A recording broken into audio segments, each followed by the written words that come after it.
Xoş gördük əziz dinləyicilər. Ukraynanın Rusiyaya qarşı geniş miqyaslı müharibəsi davam edir. İstər dənizdə, istər quruda, istər Valberi logistik mərkəzləri olsun, istər neftarima zavodları olsun.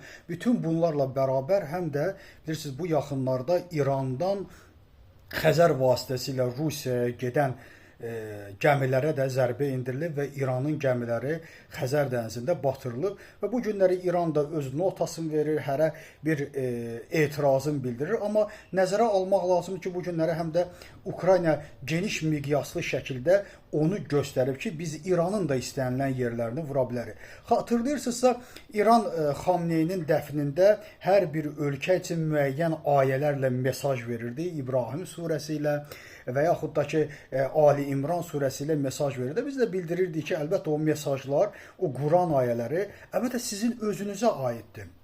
Bu günləri işğalçı Rusiyaya kömək etməklə, ona PUA yardımları etməklə, ona hər cürə yardım etməklə ki, kiminsə Ukraynanın günahsız uşaqlarını öldürsün. Baxın, o ayələr indi sizin özünüzə də qayıdır və bildirir ki, siz də amanda deyilsiniz. Sizin də hər yeriniz, o xəyanətiniz, sizin də o alçaq əməlləriniz, sizin də başınıza gələcək və biz Xəzərdə də sizləri vuracağıq. Nə qədər ki, bu müharibə gedir, əlbəttə Xəzər də heç vaxt sülh dənizi ola bilməz.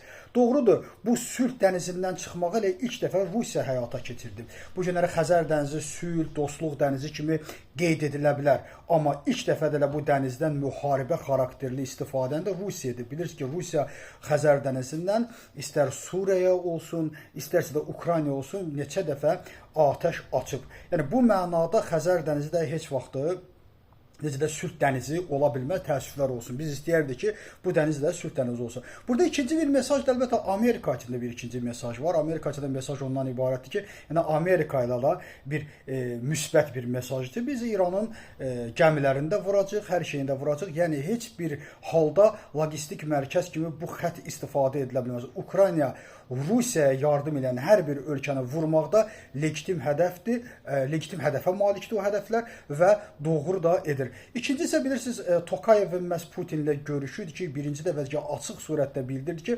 qardaş Ukrayna xalqını öldürmə, müharibəni dayandır, müharibənin davam etdirilməsi doğru addım deyil. Düzdür, digər məsələlərdə onun simasını qorumaq üçün də müsbət sözlər də dedi, amma ən vacib məsələ bundan ibarətdir ki, birbaşa Rusiyanın Putinin üzünə bildirir ki, bu müharibəni dayandır, bu müharibə qan müharibəsidir, bu müharibə qardaşın qardaşı öldürməsidir. Yəni bu müharibəni yaradan da sənsən, cavabdeh də sənsən, nəhayət bu müharibəni bitir yenə.